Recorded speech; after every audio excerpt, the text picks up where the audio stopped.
Hey guys, welcome to the channel. I'm Don, this is Rockin' the Country, and I've got a three-parter. This is part one of a three-parter of George Jones's 75th birthday celebration at the Opry. It was done at the Opry. And George Woodruff, G-Dubs, made a gift to the channel for me to do this three-parter. So it's the equivalent of three gifts, but it's about a 45-minute. I might even put it in the documentary series playlist. I probably will. It's 45 minutes long, and so I'm breaking it down into three parts. And G-Dub said this. I saw a comment by Mason Treadway in the first Bradley Barn Sessions video you did. He asked if you could do Grand Ole Opry celebrates George Jones' 75th birthday in 2006. For him, it's my birthday on Friday, so I thought, why not do it for me and Mason? Thanks, Don. So there you go. And I got this from the George Jones Archive channel. It was only posted a few days ago. So I'm going to put the link down below this so you can go check out their channel because they've got a lot of stuff clearly related to George Jones. And since G-Dubs is George Jones's worldwide #1 fan, it's only appropriate that you get a shout out and they get a shout out. So all right, let's see what we have here for the Possum. Thank you for the gift, G-Dubs. In celebration of George Jones's 75th birthday, please give a big Grand Ole Opry Live welcome to Opry star Joe Diffie. All right, Joe.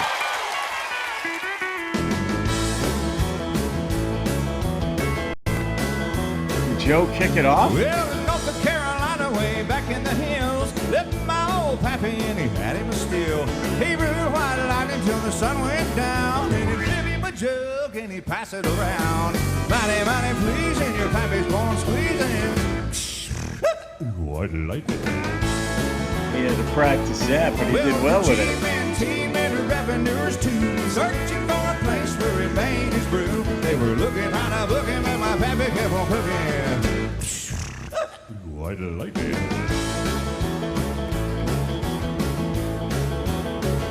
He's there, yeah, baby.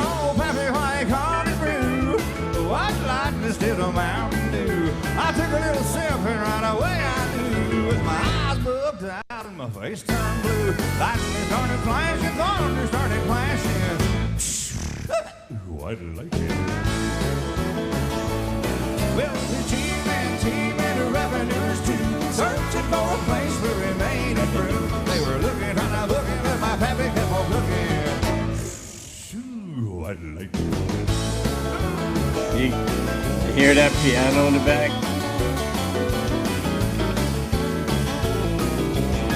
Jason Drummer on the guitar. Well, now a city slicker came and he said, I'm tough. I think I want to taste that powerful stuff. He took one slug and drank it all down. I heard him a moaning as he hit the ground. Mighty, mighty pleasing, your pappy's born squeezing. I'll get you. White lightning. Well, the G-Man team and the revenuers too, searching for a place where he made his brew. They were looking how to book him, and my pappy kept on cooking. Oh, my goodness, white lightning.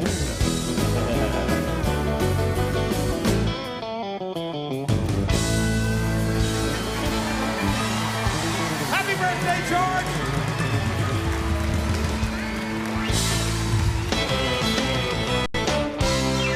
Open the show. Look like. Hello, everybody. Good evening and welcome to Grand Ole Opry Live. My name is Nan Kelly. Tonight's show is a very special encore presentation of the Grand Ole Opry celebration of George Jones's 75th birthday. Now, the show originally aired in September, and it was an evening to remember with one of the Opry's most storied members. Opry star Joe Diffie kicked us off with White Lightning, a #1 hit for George back in 1959, and it sounded as fresh as ever.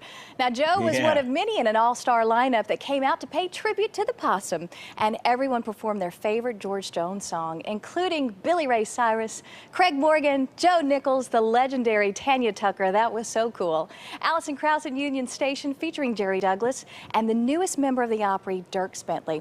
The man of honor, George Jones, was seated in the front row and loved every moment of it. So the program was truly a memorable celebration. There was one more guest star that kept the party rolling that night. Let's go back to the show and say hey to Sammy Kershaw.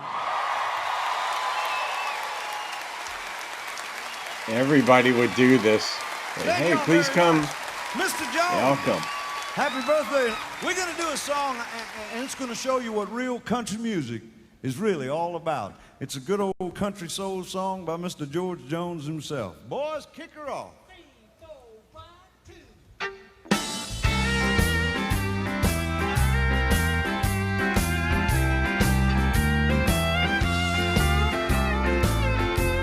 The jukebox is playing a honky-tonk song. What a voice One Sammy more had. I keep saying, and then I'll go home. What good would it do me? I know what I'll find. An empty bottle, a broken heart, and you're still on my mind. The people are laughing and having their fun, while I sit here crying over what you have done. My pockets are empty, my last drink of wine, an empty bottle, a broken heart, and you're still on my mind. Play country, boy.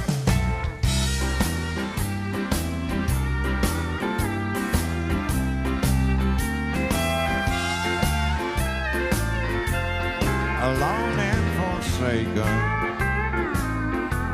so blue I could die.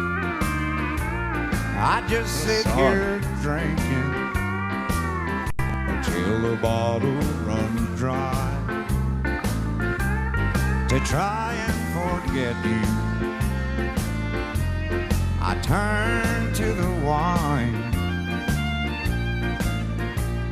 An empty bottle, a broken heart, and you're still on my mind. An empty bottle, a broken heart, and you're still on my mind.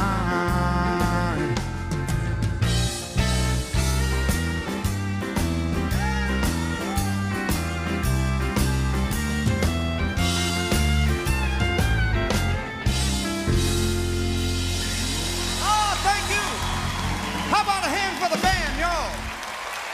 Thank y'all very much, and God bless you. Stay tuned. The Opry Spotlight shines on the career of George Jones, Wonder how while much Billy Ray Cyrus and Craig Morgan perform next on Grand George Ole liked Opry this. Live. Hi, we're Lone Star. We'd like to wish George Jones a happy 75th birthday. Woo! Welcome back, everyone, to the Opry. Well, Billy Ray Cyrus is just moments away, but first we want to highlight the greatness of George Jones.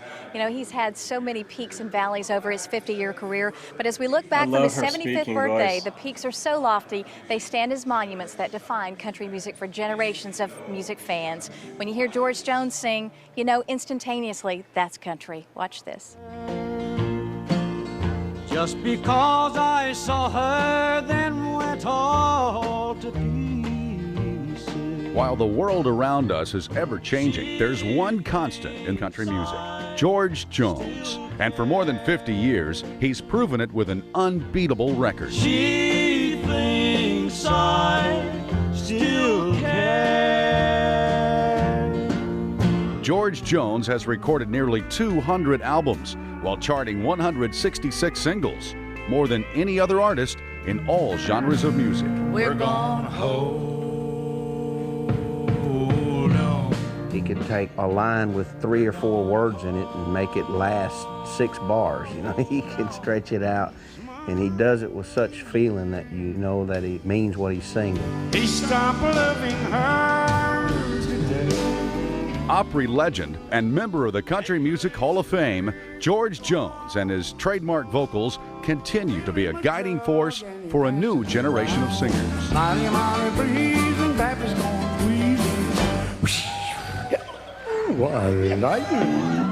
He's been someone to look up to as far as style. When you have something like that nobody else can emulate or imitate, you're going to be around for a while. I do my rocking on the stage. Can't put this possum in a cage. And on his 75th birthday, Jones still doesn't need that rocking chair. I love George Jones. He is no phony. What you see is what you get. He's wonderful. He's wonderful. If there's anybody I could drink a beer with and party and sing with, it'd be George Jones, and thank God I've done that a few times. Gee, ain't it funny how time slips away. From the Grand Ole Opry, happy birthday, George Jones.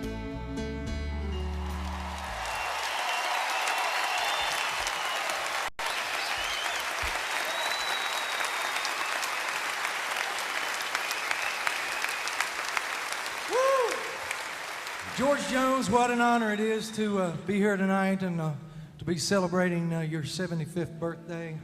I'll tell you, one of the highest honors in my entire career was the day that you came in and sang with me on this next song. This is a song that I wrote as a tribute to my heroes and the folks that I felt truly define country music, and nobody does it better than Mr. George Jones.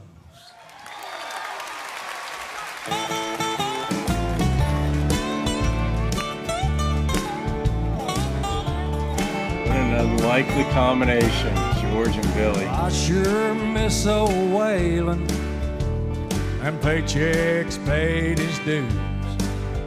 Chet Atkins on that red guitar, Carl Perkins blue suede shoes. Well, you just don't hear old Hank that much. Without cash, we all lose. Maybe that's why country music has a blues. Roy Acuff and Miss Minnie Pearl is who this country needs. And all them cheating and drinking songs that makes your poor heart bleed. Well, the Possums are done gone missing before his time is through. Maybe that's why country music has a blues. If it makes you feel better, blame me if you want to. But I think country music has a blues.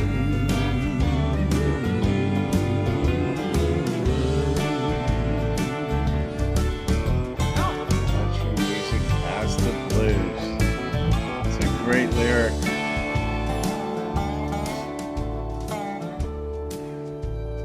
Hey, you know what you can do on this part? You can snap your fingers like this.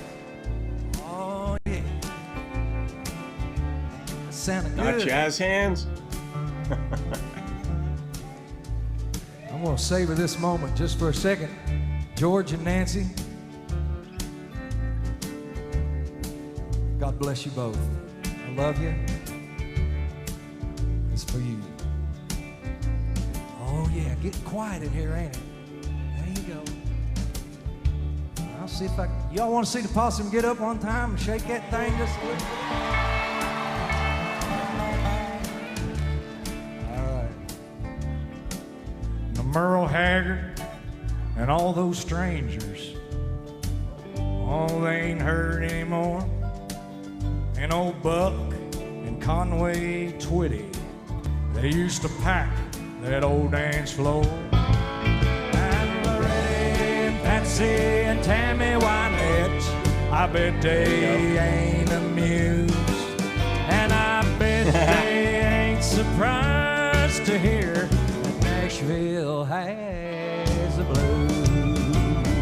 That's still happening. If it makes you feel better, blame me if you want to.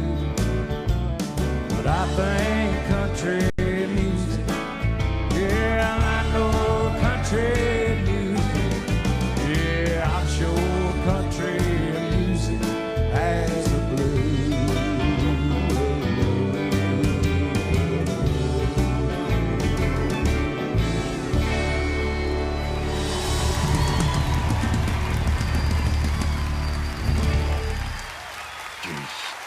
Happy birthday, George.